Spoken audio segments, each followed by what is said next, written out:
नारायणं नमस्कृत्यं नरं चैव नरोत्तमं देवी सरस्वती व्यासं ततो जयमुदीरयेत् नष्टप्रायेषु अभद्रेषु नित्यं भागवत सेव्या भगवती उत्तमा श्लोके भक्ति भवति नैष्टिकी कृष्णाय वासुदेवाय देवकी नंदनाय च नन्दगोपकुमाराय गोविन्दाय नमो नमः मूकं करोति वाचालं पङ्गुलङ्घते गिरिं यत्कृपातमहं वन्दे परमानन्दं माधवं श्रीचैतन्य ईश्वरं श्रीगुरुदीनतारिणं।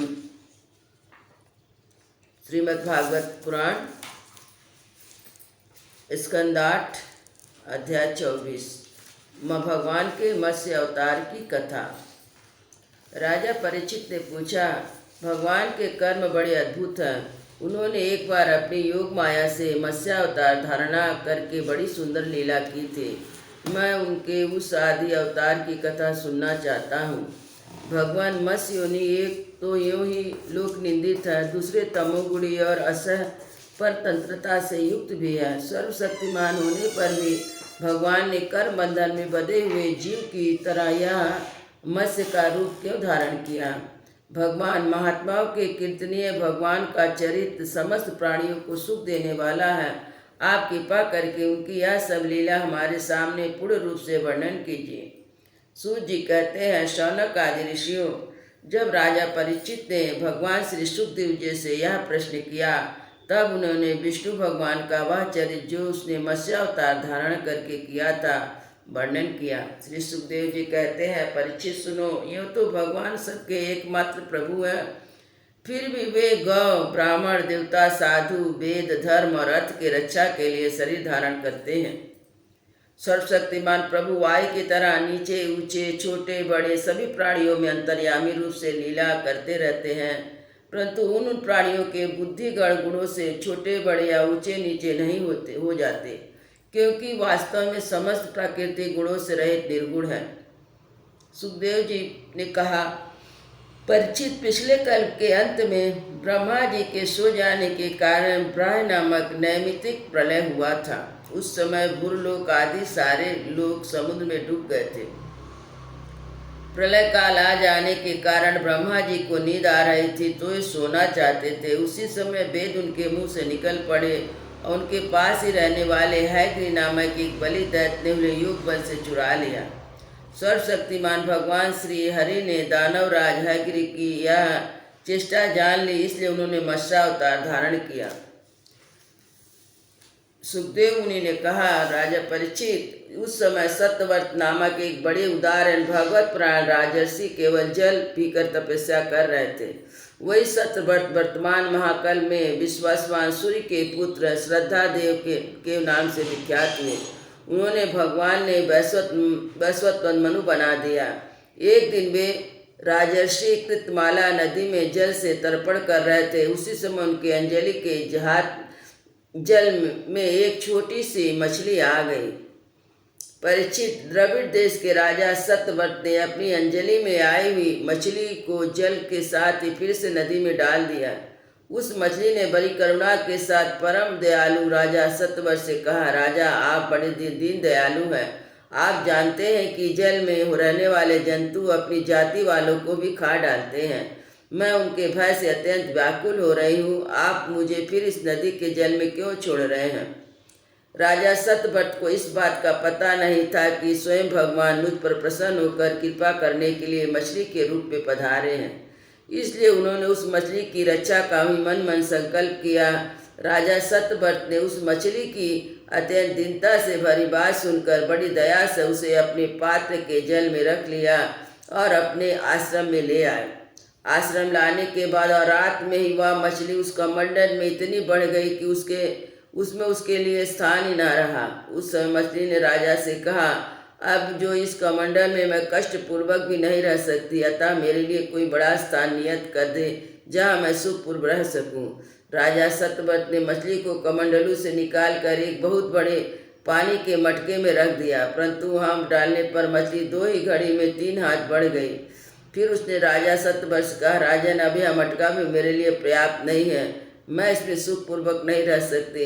मैं तुम्हारी शरण में हूँ, इसलिए मेरे रहने का योग्य कोई स्थान मुझे दो।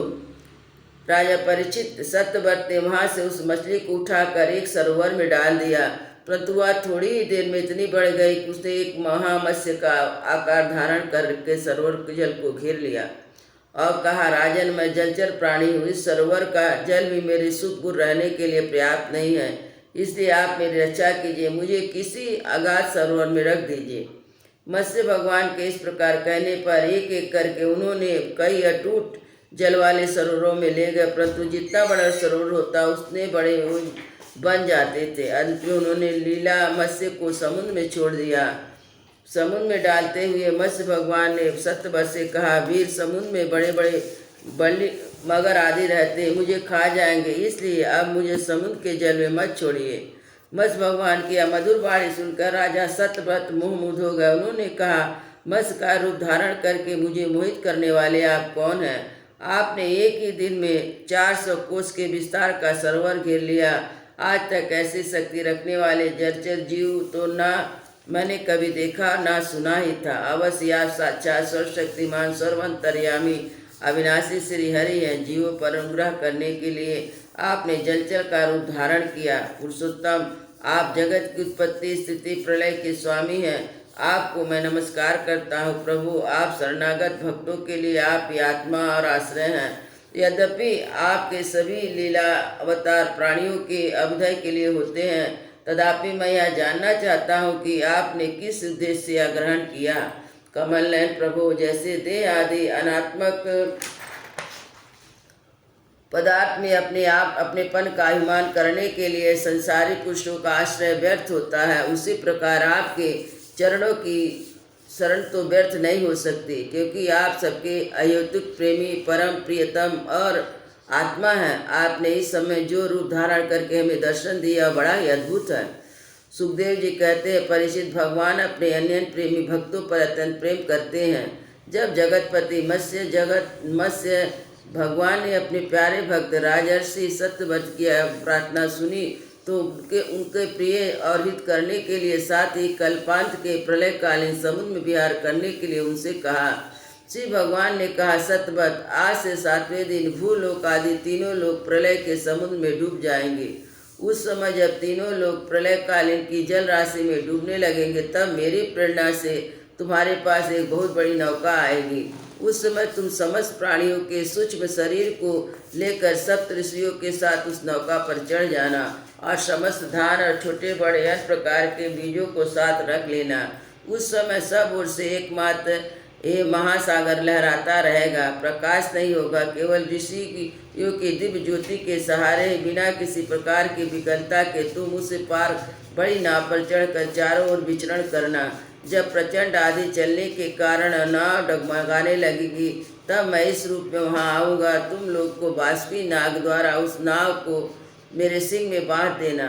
सत्यव्रत, इसके बाद जब तक ब्रह्मा की रात रहेगी, तब तक मैं ऋषियों के साथ तुम्हें उस नाव में बैठाकर उसे खींचता हुआ समुद्र में विचरण करूँगा, और उस समय जब तुम प्रश्न करोगे तब मैं तुम्हें उपदेश दूंगा।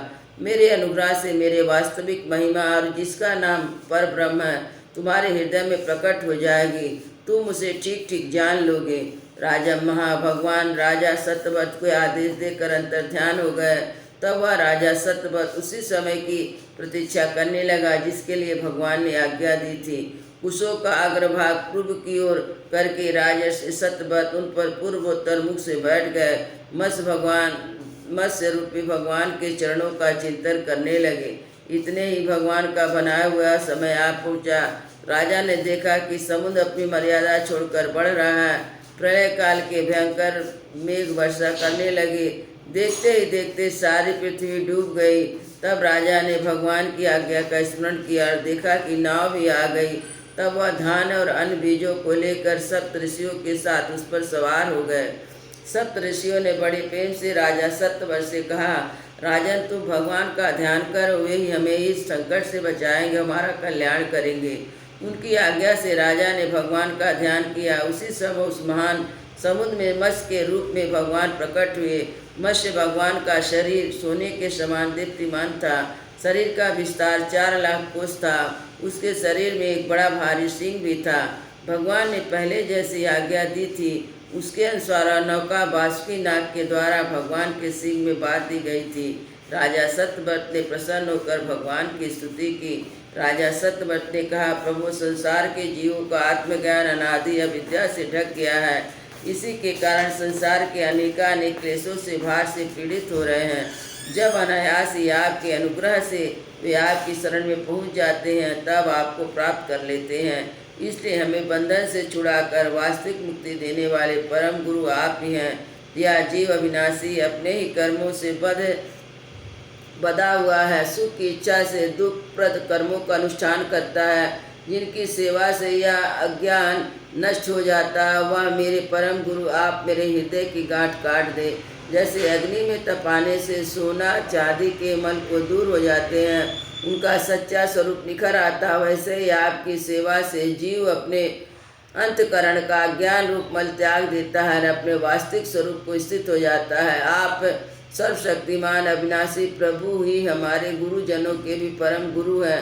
अतः आप ही हमारे भी गुरु हैं। जितने भी देवता, गुरु और संसार के दूसरे जीव हैं, वे सब आदि स्वतंत्र रूप से एक ही से मिलकर भी कृपा करें तो आपकी कृपा के 10,000वें अंश के और अंश की बराबरी नहीं कर सकते।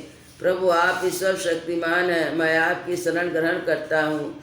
जैसा कोई अंधा अंधे को ही पथ प्रदर्शक बना ले, वैसे ही अज्ञानी जीव अज्ञानी को ही अपना गुरु बनाते हैं। आप सूर्य के समान स्वयं प्रकाश समस्त इंद्रियों के प्रेरक हैं। आप आत्म तत्व के जिज्ञासु, आपको ही गुरु के रूप में वर्ण करते हैं। अज्ञानी मनुष्य अज्ञानियों को जिस अज्ञान का उपदेश करता वह भी अज्ञान ही है। उसके द्वारा संसार रूपी घोर अंधकार की अधिकाधिक प्राप्ति होती है। परंतु आप तो उस अविनाशी और अमोघ ज्ञान का उपदेश करते हैं जिससे मनुष्य अनायास अपने वास्तविक स्वरूप को प्राप्त हो जाता है। आप हमारे लोक के सुहृद प्रियतम ईश्वर आत्मा है। गुरु उसके द्वारा प्राप्त होने वाला ज्ञान अभिष्ट सिद्धि भी आपका ही स्वरूप है। फिर भी कामनाओं के बंधन में जकड़े